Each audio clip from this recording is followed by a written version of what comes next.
إليك الكتاب بالحق لتحكم بين الناس بما أراك الله ولا تكن للخائنين خصيما واستغفر الله إن الله كان غفورا رحيما ولا تجادل عن الذين يختانون أنفسهم إن الله لا يحب من كان خوانا أثيما يستخفون من الناس ولا يستخفون من الله وهو معهم إذ يبيتون ما لا يرضى من القول وكان الله بما يعملون محيطا ها أنتم هؤلاء جادلتم عنهم في الحياة الدنيا فمن يجادل الله عنهم يوم القيامة أم من يكون عليهم وكيلا صدق الله مولانا العظیم۔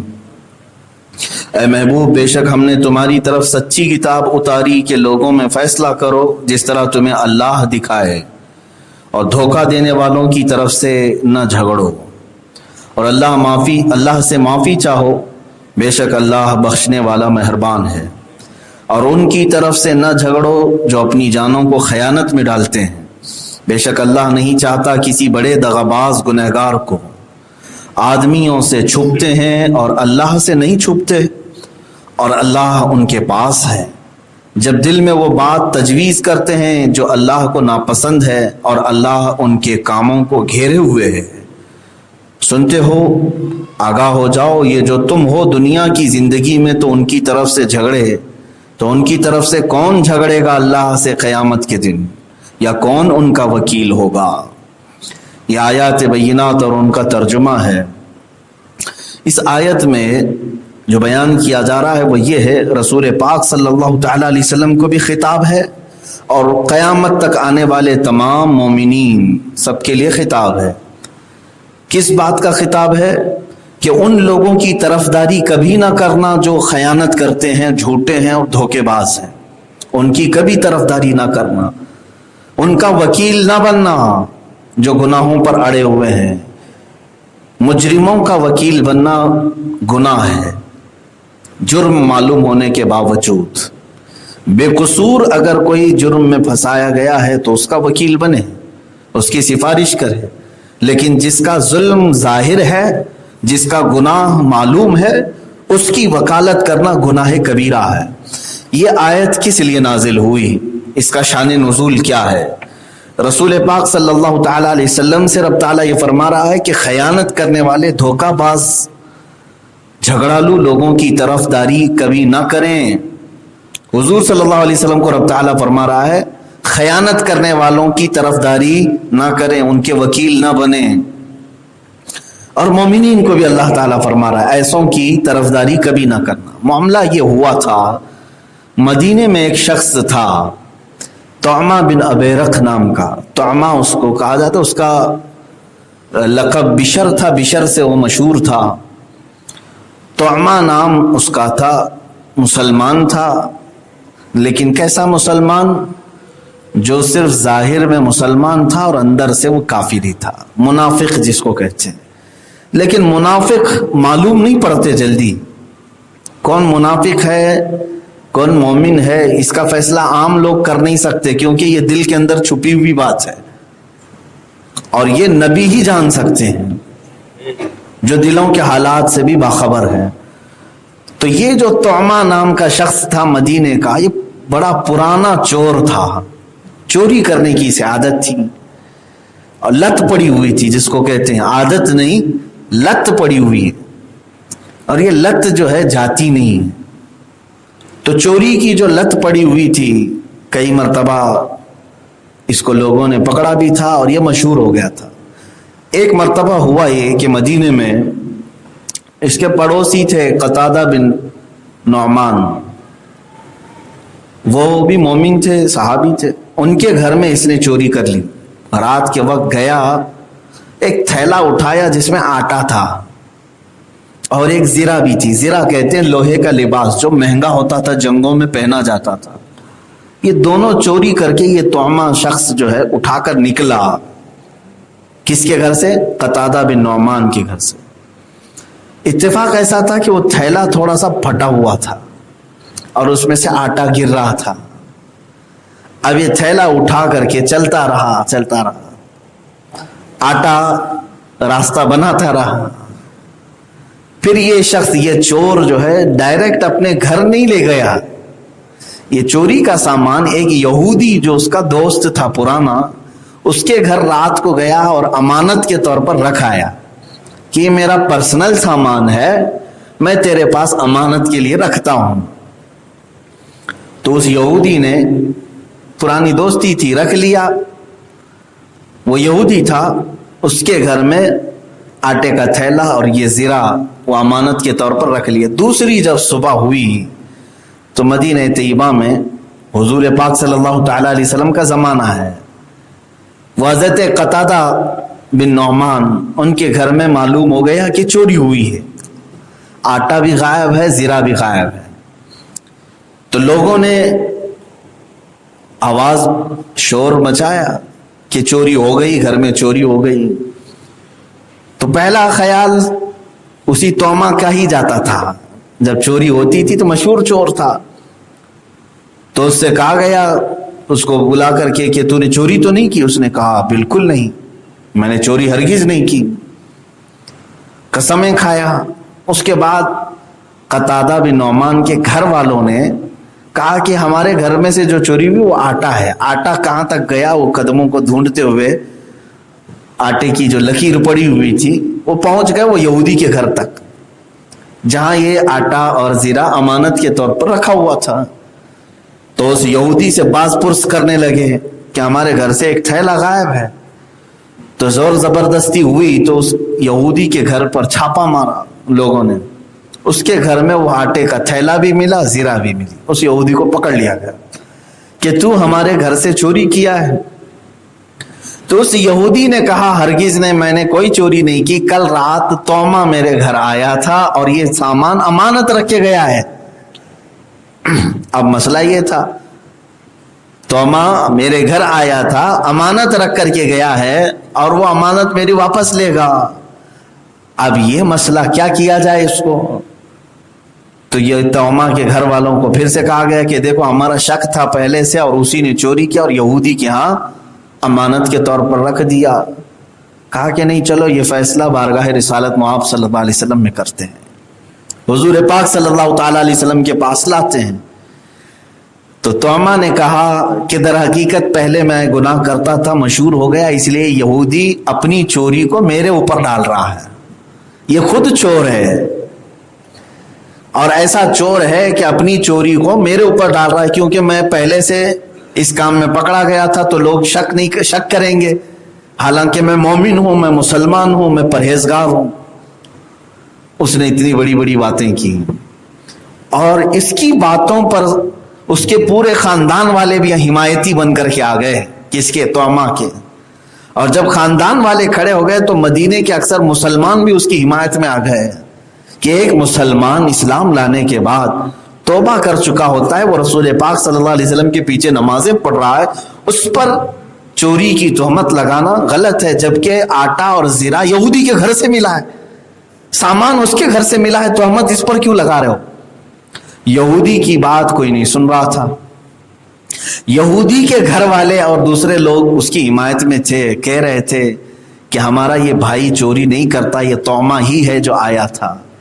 کافر تو کافر ہے یہودی. اب توما کے لیے پلس پوائنٹ کیا تھا؟ مسلمان ہونے کا وہ فائدہ اٹھا رہا تھا اور اپنی چوری کے الزام کو اس پر ڈالا. گھر والوں کو بھی نہیں معلوم, کسی کو بھی نہیں معلوم یہ چور ہے. اپنی حمایت میں کئی مسلمانوں کو لے لیا, یہاں تک کہ حضور صلی اللہ علیہ وسلم کے پاس پہنچا. حضور نے پوچھا تو اس نے اللہ کی قسم بھی کھا لیا, اللہ کی قسم کھا لیا. کہا کہ جو کچھ بھی قسمیں آپ اٹھائیں میں اٹھاتا ہوں. توما کی قسم ہو گئی. دوسری طرف چوری کا سامان یہودی کے گھر سے ملا ہے, فیصلہ کیا کیا جائے؟ چوری کی کوئی ثبوت توما کے ہاں نہیں مل رہے, صرف ایک یہودی کے کہنے پر توما کو چور تو نہیں بولا جائے گا, جبکہ چوری کا سامان اس کے گھر میں ملا ہوا ہے. تو سارے لوگوں نے کہا یہودی چور ہے. وہ ہیں چور لیکن اس وقت نہیں تھے, آج بھی یہودی چور ہی ہے, لیکن اس معاملے میں وہ چور نہیں تھا. تو سارے لوگوں نے کہا وہ چور ہے اور چوری بھی کیا. دوسرا بڑا گناہ کیا کیا اس نے؟ ایک مسلمان پر چوری کی تہمت لگایا. 2 گناہ کیا ہے اس نے. ایک مسلمان کے گھر سے آٹا چوری کیا اور دوسرے مسلمان توما کو تہمت لگایا, الزام لگایا. 2 گناہ اس کے ہیں. اب اس پر یہودی کی پکڑ کی جائے, اسے سخت سزا دی جائے کہ چوری جو کیا ہے اس نے. مطالبہ بڑھتا چلا گیا. حضور صلی اللہ تعالی, اس کو کہتے ہیں چوری پھر سینہ زوری. چوری کرنا پھر سینہ زوری کرنا. اب یہ آیتیں پڑھو تو آپ کو پتہ چلے گا.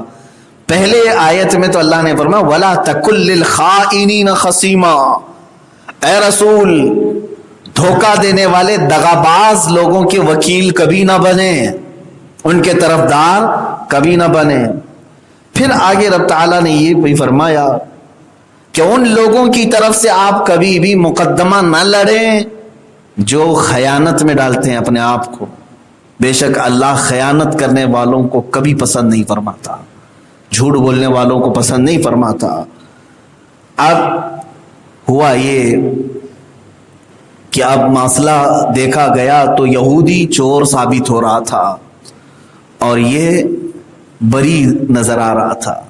حضور پاک صلی اللہ تعالی علیہ وسلم نے کوئی فیصلہ نہیں فرمایا, نہ اس کے حق میں نہ اس کے حق میں, خاموشی اختیار کی. تھوڑی ہی دیر کے بعد آیت کریمہ نازل ہوئی. اللہ تعالیٰ نے اپنے رسول صلی اللہ علیہ وسلم کو اس پورے واقعے کی اطلاع دے دی کہ یہ جھوٹ بولا ہوا ہے اور اپنے جھوٹ پر پردہ ڈال کر کے اپنے گناہ کو دوسرے کے سر ڈالتا ہے. جب آیت آ گئی تب رسول کریم صلی اللہ تعالی علیہ وسلم نے ارشاد فرمایا کہ طعمہ جھوٹ بولا ہے اور چوری اسی نے کی ہے, یہودی چور نہیں ہے. اب سب صحابہ فوراً سہم گئے اور اس کے بعد حضور نے فرمایا لہذا چوری کی سزا ہاتھ کاٹنا ہے, طعمہ کے ہاتھ کاٹے جائیں گے. بظاہر مسلمان تھا وہ. حضور صلی اللہ تعالی علیہ وسلم نے فرمایا اچھا منافق کو پہچاننے کا طریقہ بھی آپ کو میں بتا دوں. اگر وہ گناہ کرے اس کو اسلامی سزا بتا دو کہ تیری یہ سزا ہے, پھر دیکھنا کہ اسلام پر رہتا ہے کہ نہیں رہتا ہے. جو دل کا کوڑ ہے وہ نکل جاتا ہے. حضور صلی اللہ تعالی علیہ وسلم نے فرمایا کہ چور کی سزا اسلام میں ہاتھ کاٹنا ہے, لہذا طعمہ کے ہاتھ کاٹے جائیں گے. رات کو حضور نے یہ فیصلہ فرمایا, صبح سے پہلے طعمہ اسلام ہی چھوڑ کر بھاگ گیا. کہا کہ میں ایسا اسلام ہی نہیں مانتا, کافر ہو گیا, مرتد ہو گیا. اور کہاں گیا؟ مکہ چلا گیا. مکہ پہنچا تو وہاں کافروں نے اس کو بڑی عزت کے ساتھ رکھا, ہمارا بھائی آیا ہے. اس لیے کہ چور کا بھائی چوری ہوتا ہے, تو چوروں نے اس کو پناہ دے دی. وہ سارے کفار و مشرکین نے اس کو بڑی عزت کے ساتھ رکھا کہ محمد صلی اللہ تعالی علیہ وسلم کا ایک سپاہی ہمیں مل گیا. وہ حقیقت میں سپاہی تھا ہی نہیں, منافق کبھی رسول کا وفادار ہوتا ہی نہیں. حضور کا وہ سپاہی کیا بنتا؟ تو اسلام سے برگشتہ ہو کر کہاں پہنچا؟ اپنی اصل میں پہنچ گیا, جہاں کا وہ اصل تھا. یعنی کفر دل کے اندر تھا, اب ظاہر ہو گیا. لیکن ایک بات یاد رکھیں, کچھ لتیں ایسی ہیں جو چھوٹتی نہیں. مکہ میں رہا, ایک دن وہاں مکہ میں ہی ایک گھر میں چوری کر دیا. جنہوں نے پناہ دی تھی ان کے گھر میں ہی چوری کیا. اب جیسے ہی وہاں چوری ہوئی, لوگوں کو پتا چلا کہ تہمہ یہاں آ کر کے بھی چوری کیا ہے. یاد رکھنا جو رسول کا نہیں ہوتا وہ کسی کا نہیں ہوتا, وہ کسی کا نہیں ہوتا. جو تیرے در سے یار پھرتے ہیں, در بدر یوں ہی خار پھرتے ہیں. اعلیٰ حضرت نے فرمایا ہے مکہ والے جنہوں نے پناہ دیا تھا ان کے گھر میں چوری کیا. سب لوگ جمع ہوئے قبیلوں والے کہ یہ تو ڈینجر آدمی ہے, مدینے میں بھی چوری کر کے آیا تھا, یہاں ہمارا گھر ہی لوٹ لیا. تو دوسرے دن اس کا فیصلہ ہونے والا تھا, رات کو ہی نکل کے بھاگ گیا, مکہ سے بھی بھاگا. یہی طعمہ بھاگتے ہوئے راستے میں قافلہ ملا, جو مسافر قافلہ تھا کہیں جا رہا تھا. اس نے ڈھونگ رچا, کہا کہ میں غریب مسافر ہوں, میں تمہارے ساتھ سفر کرنا چاہتا ہوں, مجھے ساتھ لے لو. اس قافلے والوں نے اس کی درد بھری داستان سنی اور اس کو اپنے ساتھ لے لیا. قافلہ چلتا رہا سفر پر, اور ایک رات قافلے والوں کی چوری کر لیا، کسی کا پیسہ مار لیا یا کچھ مال قافلے میں سے ہی چوری کر لیا۔ اسلام یوں ہی سزا نہیں دیتا، کینسر کے پھوڑے کو ختم کر دینا ہی بہتر ہے، ورنہ یہ جراثیم کئی لوگوں کو اپنے ساتھ لے لیتے ہیں۔ دیکھیں، ایک جگہ ہاتھ کاٹنے کی سزا اسی لیے رکھی گئی ہے تاکہ دوسرا کبھی اس گناہ کی طرف آگے نہ بڑھے۔ قافلے میں چوری کیا، لیکن لوگوں نے اب تیسری مرتبہ نہیں بچا، قافلے والوں نے پکڑ لیا رنگے ہاتھوں اور اس کو بہت مارا، یہاں تک کہ مارتے مارتے اس کو ہلاک کر دیا، ختم کر دیا۔ ایک روایت میں تو یہ ہے کہ وہ بھاگتا ہوا ایک گھر کی طرف گیا جہاں سے دیوار گر گئی اس کے سر کے اوپر، سر پہ پتھر گرا، پھر قافلے والوں نے اس کو کچل کر کے ختم کر دیا، مر گیا۔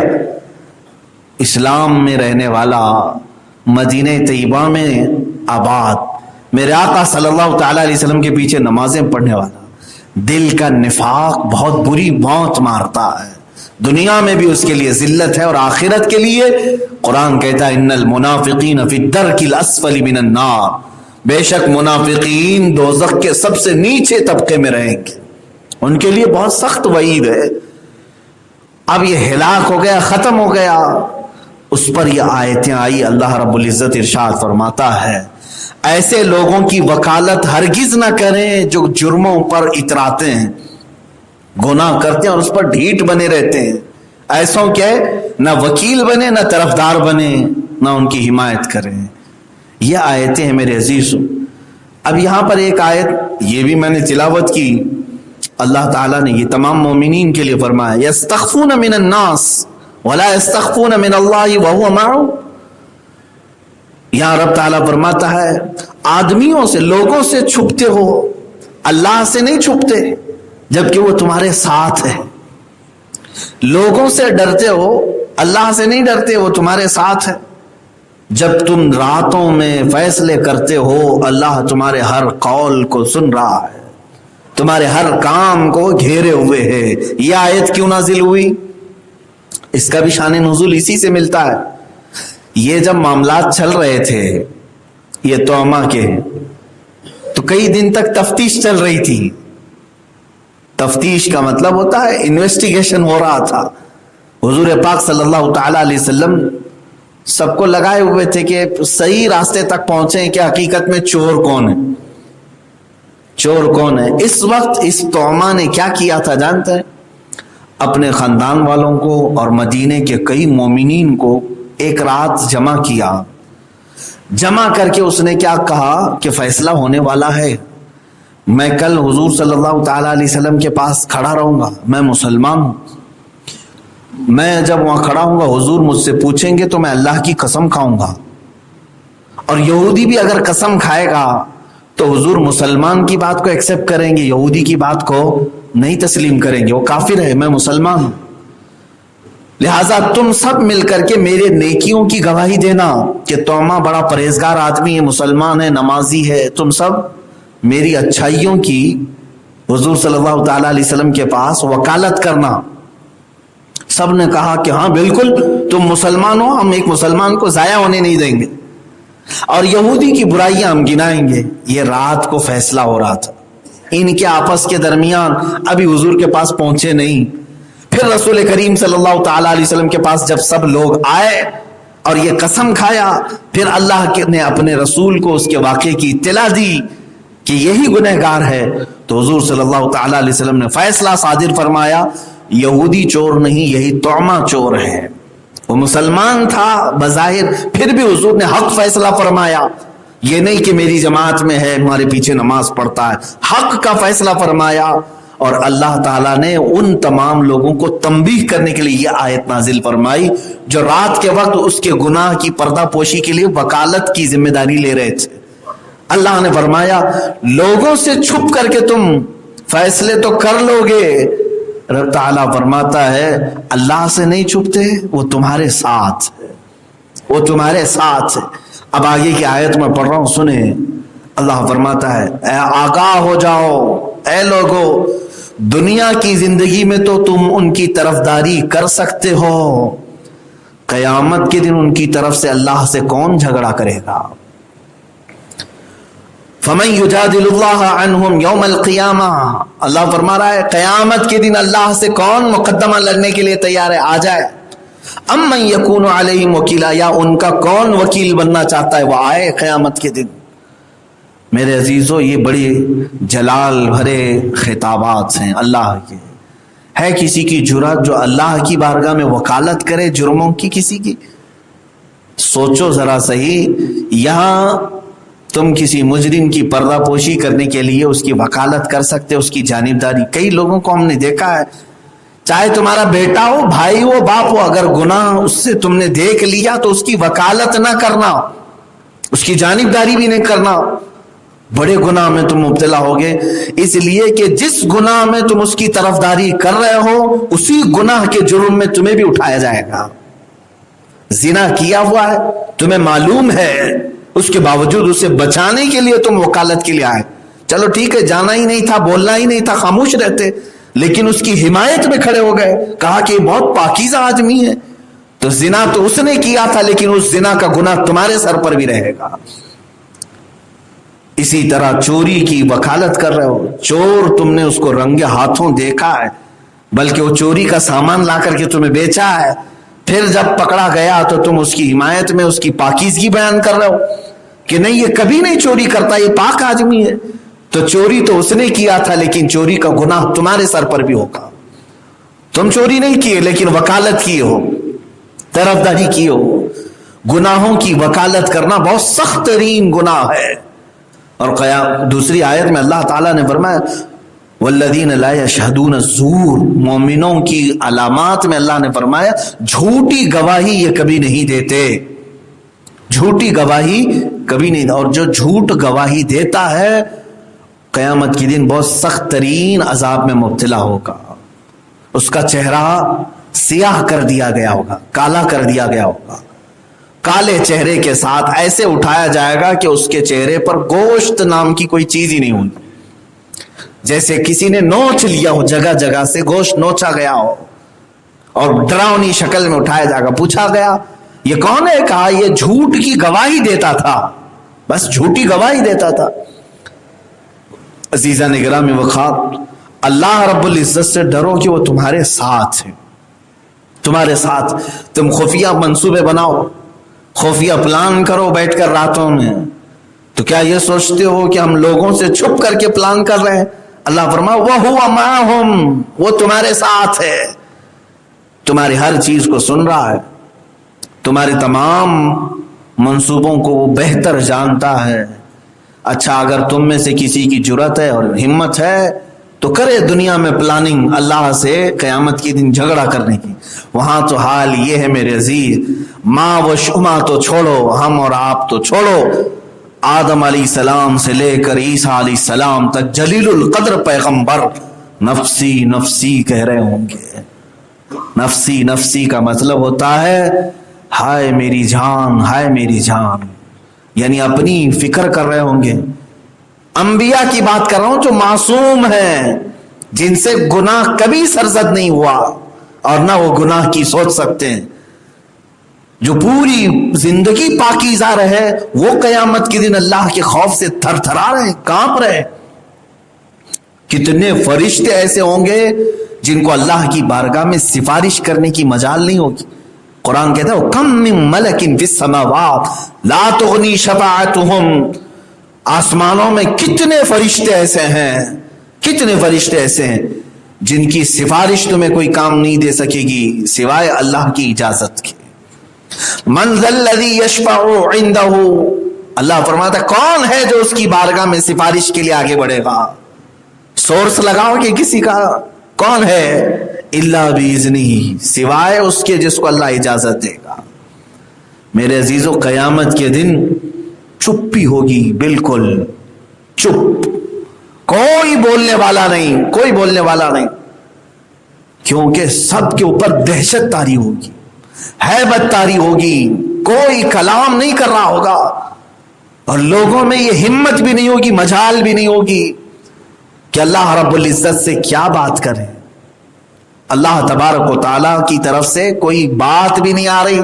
فرشتے اپنی اپنی جگہوں پر خاموش ہیں. ملائکہ ملائے اعلیٰ جبرائیل سے لے کر اسرائیل تک علیہم السلام، کسی کی مجال نہیں، کسی کی ہمت نہیں. اور اس وقت کس بات کا تقاضا کر رہی ہوگی مخلوق جانتے ہیں؟ سارے انسان کس بات کا تقاضا کر رہے ہوں؟ وہ صرف یہ کہہ رہے ہوں کہ جنت میں جانا ہے یا جہنم میں جانا ہے، حساب تو شروع ہو جائے. حساب بھی نہیں شروع ہو رہا. یہ قیامت کی گرمی ہمیں کھائے جا رہی ہے. میدان کی تپش، سورج کی لو لوگوں کے جسموں کو پگھلا رہی ہے. سب ہیبت میں ہیں. اس وقت ساری مخلوق تمام نبیوں کے پاس سے ہوتی ہوئی جب میرے مصطفیٰ کریم صلی اللہ علیہ وسلم کے پاس آئے، تب اللہ کے نبی صلی اللہ تعالیٰ علیہ وسلم سجدہ فرماتے ہیں، ارشاد فرماتے رب تبارک و تعالیٰ قیامت کے اس پورے میدان اتنے زمانے میں پہلی مرتبہ رب تعالیٰ کا اعلان آتا ہے. اس چپی اور اس خاموشی کو ختم کیا جاتا ہے. رب کا اعلان آتا ہے، وہ بھی کس کے لیے؟ اپنے حبیب کے لیے. رب تعالیٰ فرماتا ہے ارفع رأسک یا محمد، اے محمد صلی اللہ علیہ وسلم آپ اپنا سر اٹھائیں. اب آپ کو اجازت دی جا رہی ہے، آپ جس کی سفارش کریں گے وہ قبول کی جائے گی. یہ پہلی اجازت ہے رب کی طرف سے. یاد رکھنا رسول کریم صلی اللہ تعالی علیہ وسلم بھی جو سفارش کریں گے وہ اللہ کے حکم کے بعد، وہ قہار و جبار خدا کی اجازت کے بعد. حضور صلی اللہ تعالی علیہ وسلم کو جب اجازت اللہ تعالی مرحمت فرمائے گا، تب میرے رسول صلی اللہ تعالی علیہ وسلم پہلی مرتبہ یہ سفارش کریں گے کہ مولا تمام انسانوں کا پہلے تو حساب تو شروع فرما. اس کو کہتے ہیں شفاعت کبریٰ. شفاعت کبریٰ کا مطلب ہوا بڑی شفاعت جو سب کے حق میں حضور نے کی. مومنوں کے حق میں بھی، کافروں کے حق میں بھی، سب کے حق میں یہ شفاعت ہوئی. شفاعت کا مطلب سفارش. حضور صلی اللہ تعالی علیہ وسلم کی سفارش پر حساب شروع ہوا. اس کو کہتے ہیں شفاعت کبریٰ. پھر دوسری مرتبہ میرے آقا صلی اللہ تعالی علیہ وسلم خاص سفارش کریں گے جو مومنین کے لیے ہوگی. وہ کیا سفارش ہوگی؟ اور وہ عرض کریں گے اے اللہ جو ایمان کی حالت میں دنیا سے آئے ان کے حساب میں تو نرمی فرما دے، ان کے حساب میں تو نرمی فرما دے اور ان کی بخشش کا اعلان فرما دے. اس کو شفاعت صغریٰ کہتے ہیں. یعنی یہ خاص شفاعت ہے ایمان والوں کے لیے، کافروں کے لیے نہیں. کافروں کی بخشش کی دعا بھی نہیں ہوگی، سفارش بھی نہیں ہوگی حضور کی طرف سے. وہ تو صرف حساب شروع کرنے کی سفارش ہوگی. میرے عزیزو، اس قیامت کے منظر کو میں اس لیے عرض کر رہا ہوں. بتاؤ کس کی مجال ہے قیامت کے دن جو آج یہاں جھوٹی گواہی دینے کے لیے کورٹ میں بھی کھڑے ہو جائیں، عدالتوں میں بھی آ جائیں، جماعتوں میں بھی آ جائیں، میٹنگوں میں بھی آ جائیں. کیا وہ اللہ کے حضور بھی سفارش کریں گے ان جھوٹوں کی؟ مجرمین کی پشت پناہی کریں گے؟ ڈرو اللہ رب العزت کی ذات سے. اور اللہ نے اپنے رسول سے جب یہ فرمایا کہ جھوٹوں کی وکالت نہ کریں اے رسول، وَلَا تَكُنْ لِلْخَائِنِينَ خَصِيمًا. اب حضور صلی اللہ تعالی علیہ وسلم کے حکم کے بعد قیامت تک آنے والے سارے وکیلوں کے لیے، حکام کے لیے، حکام سے مراد جو حکومت میں ہے، پولیس کے لیے، عدالتوں پر بیٹھی ہوئی کرسیوں پر ججز کے لیے، انصاف کے ترازو کو تولنے والے منصفین کے لیے، یہ حکم عام ہے قیامت تک کے لیے کہ تم سب کے سب اس حکم میں شامل ہو کہ کبھی نہ ہرگز کسی بھی خیانت دار کی حمایت ہرگز نہ کرنا. کسی خیانت دار کی حمایت ہرگز نہ کرنا. اس کی رشتہ داری دیکھ کر، اس کا خاندان دیکھ کر، اس کا پیسہ دیکھ کر کہ کبھی فیصلہ نہ کرنا. میرے عزیزو، یہ قرآن ہے جو عدل و انصاف سکھا رہا ہے، ورنہ تو اب عدل و انصاف بھی اٹھ گیا ہے. اب تو حالات ایسے ہیں کہ جو چور ہے اسی کی حمایت ہوتی ہے.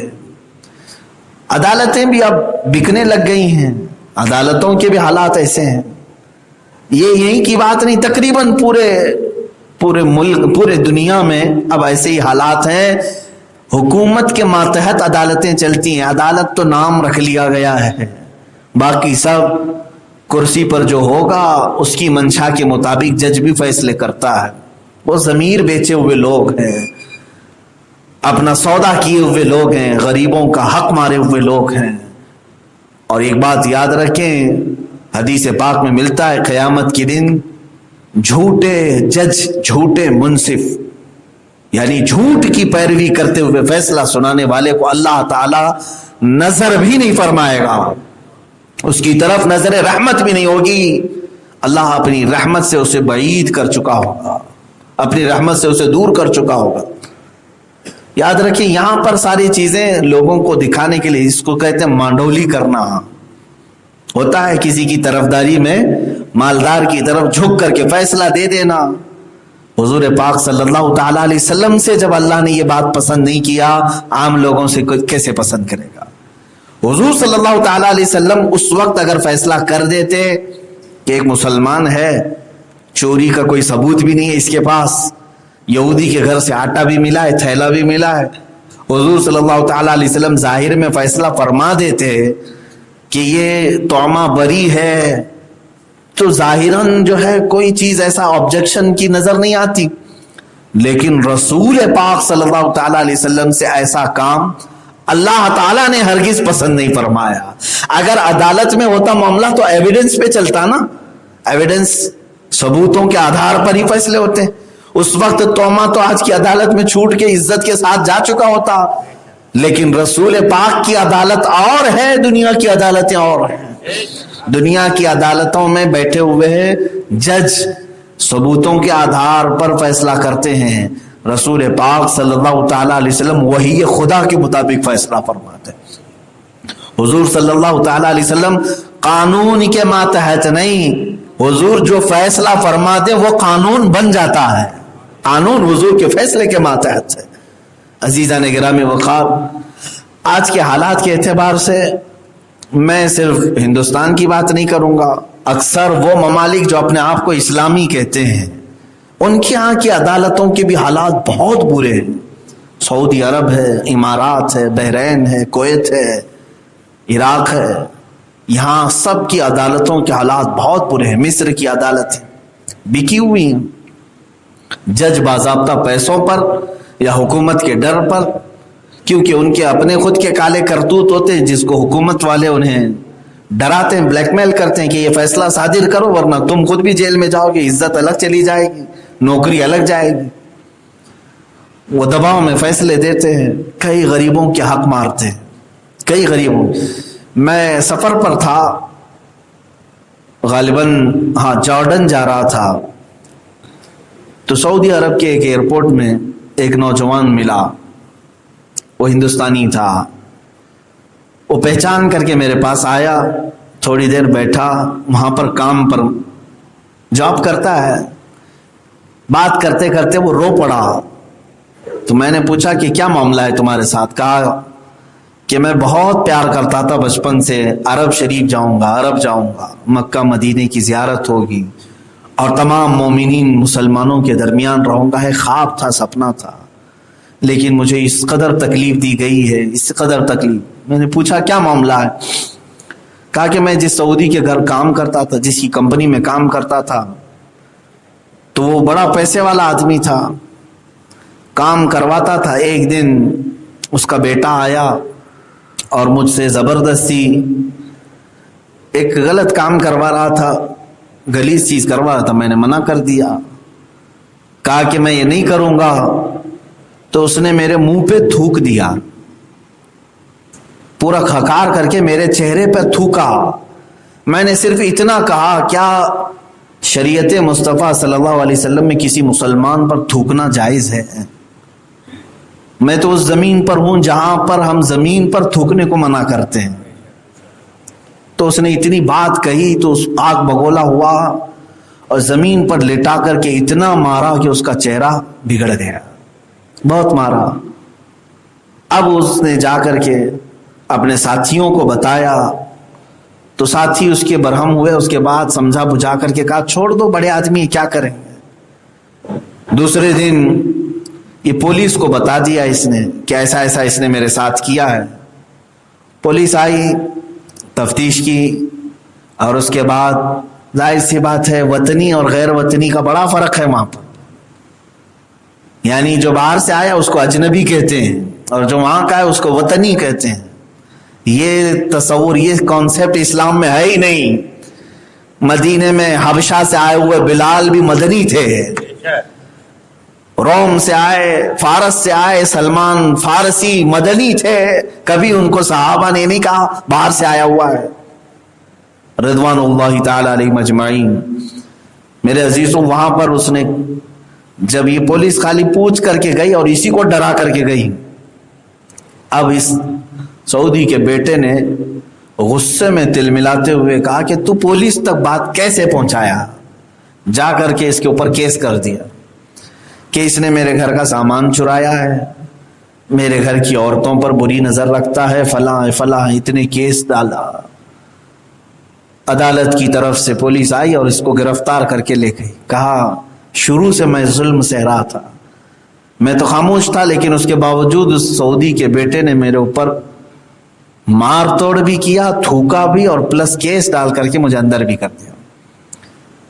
کیس چلنے سے پہلے مجھے 3 مہینے تک جیل میں رکھا گیا, میری کوئی سنوائی نہیں, نہ عدالت میں پہنچایا گیا نہ پوچھا گیا. 3 مہینے تک اندر ہی رہا, سڑتا رہا. نہ میری کوئی بات باہر تک پہنچانے والا تھا کہ میں اپنے وطن میں کسی کو بتا سکوں کہ جیل میں ہوں, کوئی نہیں. سارے کنیکشن بھی کاٹے گئے. 3 مہینے کے بعد عدالت میں کھڑا ہوا تو جج کیا کہتا ہے؟ اس کو جج کہتا ہے کہ سیدھے سے ایک ہی بات ہے کہ تو اپنے الزامات جو اس کے اوپر لگا رہا ہے سعودی کے اوپر, اس کو سب ختم کر لے, میں تجھے چھوڑ دیتا ہوں, ورنہ پھر تجھے میں 7 یا 8 سال کی سزا سناؤں گا. اس سعودی کے حق میں بات کرنے کے لیے, کیونکہ اس نے بھی کراس کیس میں ساری چیزیں لکھوا دیا تھا کہ اصل ظالم تو یہ ہے, اس نے میرے اوپر تھوکا ہے, مجھے گالیاں دیا ہے, مجھے مارا ہے, فلاں فلاں, لیبر ایکٹ کے تحت. جج خود کہتا ہے کہ تو یہ وڈرا کر لے, ورنہ پھر تیرے اوپر ایویڈنس کے آدھار پر سزا ہو سکتی ہے, 7-8 سال کی سزا ہوگی تو اندر ہی رہ جائے گا. تو یہ کہتا ہے کہ میں نے وڈرا کر لیا, سوچا اسی میں عافیت ہے کہ کسی طرح باہر نکل آؤں. تو تقریباً 6 یا 7 مہینے کے بعد مجھے وہاں سے باہر بھیجا گیا. میری تنخواہ بھی ختم کر دی گئی, کچھ نہیں دیا گیا. بس اتنا ہوا کہ ایک دوسرا آدمی مجھے ملا مدینہ طیبہ کا, جو مجھے حمایت کرتے ہوئے اپنے گھر لے گیا اور اس پرانے سعودی سے میرا پاسپورٹ لیا. اس کے بعد مجھے خوشی سے ایک جگہ رکھ دیا, اللہ اسے سلامت رکھے. ایک برا نکلا تھا تو ایک مدنی اچھا بھی تھا. یہ ایک کے حالات نہیں, میں سنا پوری تفصیل. کئی ایسے نوجوان ہیں جن کے ساتھ وہاں ظلم ہوا, آج بھی کئی جیلوں میں بند ہیں, جس کو ہم اسلامی حکومت یا عدالتیں کہتے ہیں. وہ ظالم کرسیوں پر بیٹھے ہوئے ہیں, محض پیسوں پہ فیصلہ کرتے ہیں. رشوت کی تو انبار ہے وہاں پر, 100-200 تھوڑی نہ ہے, لاکھوں میں چلتے ہیں, کروڑوں میں چلتے ہیں. عزیزان گرامی وقار, عدل اور انصاف جب اٹھ جاتا ہے تو زمین سے برکت بھی ختم ہوتی ہے. یہ ایک مثال میں نے وہاں کی دی ہے. اکثر جگہوں پر یہی حالات ہے, یہی حالات ہے. پڑوسی ممالک میں ہمارے وہاں پر بھی عدالتیں بک جاتی ہیں, جج رشوت خور ہو جاتے ہیں, یا تو پھر حکام کے ماتحت ان کو راضی رکھنے کے لیے کہ ہماری سیٹ خطرے میں ہے. اس کی زندہ مثال ہمارے ملک میں بھی ہے. فیصلہ دے دو, راجیہ سبھا کی سیٹ دے دی جائے گی.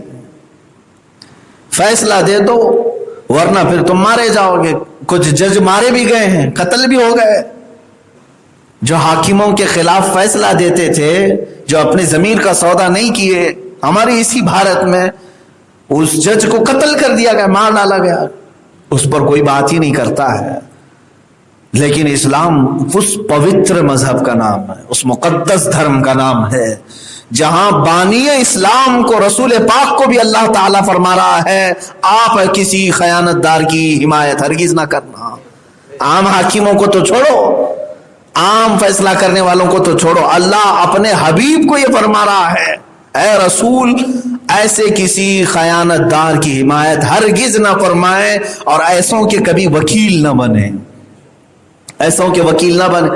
دوسری آیت میں تو اس سے بھی کم اللہ تبارک و تعالیٰ نے اور دوسرے گناہوں کے متعلق فرمایا، ارأیت من اتخذ الہہ ہواہ۔ اللہ تعالیٰ فرماتا ہے رسول آپ نہیں دیکھ رہے ہیں کچھ وہ لوگ ہیں جنہوں نے اپنے خواہشات کو اپنا معبود بنا لیا ہے۔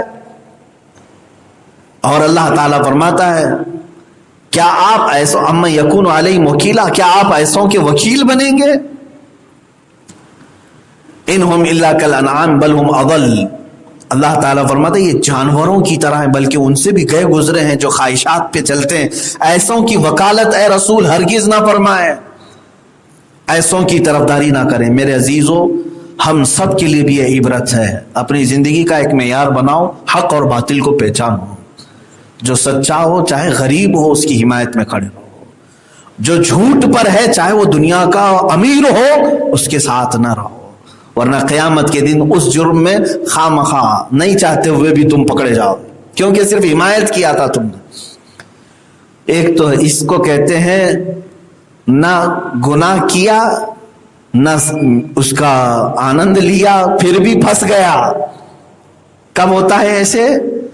جب خواہ مخواہ کسی کی طرفداری میں کھڑا ہو گیا، میاں تجھے ضرورت کیا ہے، چور کی حمایت میں کھڑا ہوا اور تیرے بھی وہی وہاں پر گنگنائے گئے جو چور کے تھے، تم زنا کیے نہیں تھے لیکن زانی کی حمایت میں کھڑے ہو گئے تھے۔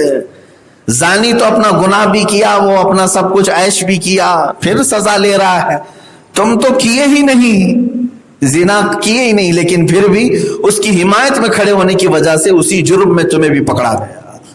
اس لیے سوچ سمجھ کر کے اپنی زندگی کے قدم اٹھائیں، فیصلے لینے سے پہلے ہزار بار سوچیں، کبھی بھی حق کو چھوڑ کر کے اگر طبیعت ایسی چاہتی ہے کہ کثیر جماعت کو دیکھ کر کے اس میں چلے جائیں، جھوٹوں کے ساتھ چلے جائیں، تو اپنے ضمیر کا سودا ہرگز نہ کریں۔ یہ قرآنی آیات ہے میرے عزیزوں، زندگی میں ایسے کئی چور ملتے رہیں گے جو اپنی چوری کو چھپا کر کے تمہیں اپنا حمایتی بنانے کی کوشش کریں گے، تمہارے پاس آئیں گے لیپا پوتی کر کے کہ تم ہماری گواہ بن جاؤ۔ ایسے کئی معاملات آتے ہیں، آپ ایک مرتبہ ہماری گواہی دے دیں۔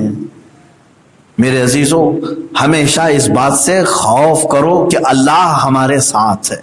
قرآن کہہ رہا ہے تم راتوں کے وقت فیصلے کرتے ہو، بیٹھ کر کے میٹنگیں کرتے ہو، یستخفون من الناس، لوگوں سے چھپ کر کے، اور اللہ فرماتا ہے ولا یستخفون من اللہ وهو معهم، اور اللہ سے تم نہیں ڈرتے، چار لوگوں سے ڈر رہے ہو کوئی دیکھ نہ لے، تم چھپ کر کے رات کے وقت فیصلے کر رہے ہو۔ اللہ فرمایا اللہ سے نہیں ڈرتے جبکہ وہ تمہارے ساتھ ہے۔ اور دوسری جگہ رب تعالیٰ فرماتا ہے ما یکون من نجوا ثلاثۃ الا هو رابعهم، تین بیٹھ کر کے میٹنگ کر رہے ہو، 28ویں پارے کی آیت ہے، تین لوگ بیٹھ کر کے میٹنگ کر رہے ہو، چوتھا تمہارے ساتھ اللہ ہے، چوتھا اللہ ہے۔ اس آیت سے بعض بزرگوں نے یہ بھی ثابت کیا ہے سرگوشی کرنا، یعنی کھانا پوسی جس کو کہتے ہیں، خاموشی سے بات کرنا، دو لوگ بیٹھ کر کے کانا پھوسی کر رہے ہیں اور تمہیں پتہ نہیں ہے، کوئی نہ سن رہا ہو، اللہ فرماتا ہے تیسرا تمہارا رب ہے جو تمہاری دونوں کی سرگوشی سن رہا ہے۔ اس پر یاد رکھ لینا ہے مسلمانوں، مومنوں، موبائل میں بھی جو چھپ کر کے باتیں کی جاتی ہیں اس میں بھی یہ بات لاگو ہوتی ہے۔ تم ماں باپ سے چھپ کر کے چیٹنگ کرو، بات کرو کسی سے بھی، تم کیا سوچ رہے ہو کوئی نہیں دیکھ رہا ہے، کوئی میری بات نہیں سن رہا ہے، جبکہ تم بڑے پاگل ہو۔ اس زمانے میں یہ کوئی بھی چیز تمہاری محفوظ نہیں، اللہ رب العزت تو تمہارے چھپی ہوئی باتوں کو جانتا ہے۔ یہاں تو نیٹ ورک والے بھی جانتے ہیں، جو تمہاری خفیہ باتیں ہیں کمپنی والے ان کے پاس بھی ہے، تمہاری ریکارڈنگ موجود ہے، ہماری ریکارڈنگ بھی موجود ہے جو بات کی جاتی ہے۔ اتنے بھی بیوقوف مت بنو کہ تم چھپ کر کے گندی اور غلیظ باتیں کر رہے ہو، کوئی نہیں سن رہا، سن رہے ہیں کمپنی والے سن رہے ہیں۔ یا اور بات ہے کہ لیک کرنے کا انہیں آرڈر نہیں ہے، ان کو اتھارٹی نہیں ہے، تمہاری سیکورٹی ہے، یہ قانون کی طرف سے فراہم کی گئی ہے۔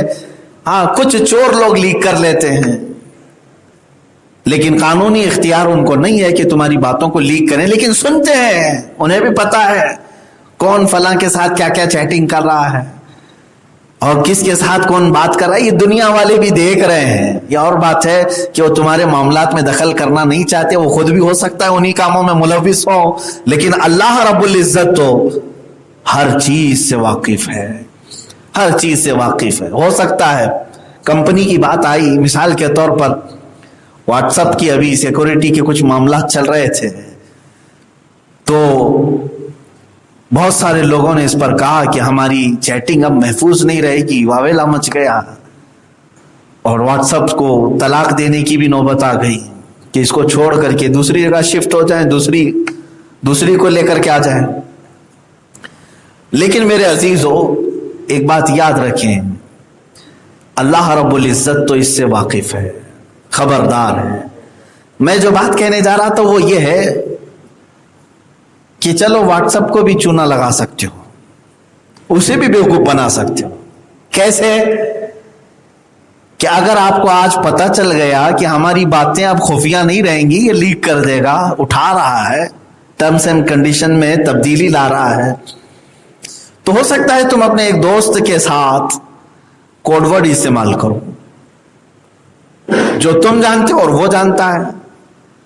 میں آپ کے ساتھ، آپ میں سے کوئی میرا ساتھی ہے، دوست ہے، میں نے کہہ دیا صرف پلس کا نشان ڈالوں گا تو سمجھ لینا کہ میں یہاں پر ہوں، مائنس کا نشان ڈالوں تو سمجھ لینا نہیں ہے، ملٹیپل کا نشان ڈالوں تو سمجھ لینا کہ بیمار ہے، یا پھر کوئی اور نشان ڈال دوں تو سمجھ لینا کسی چیز کی ضرورت ہے۔ اب واٹس ایپ کی کمپنی کیا خاک سمجھے گی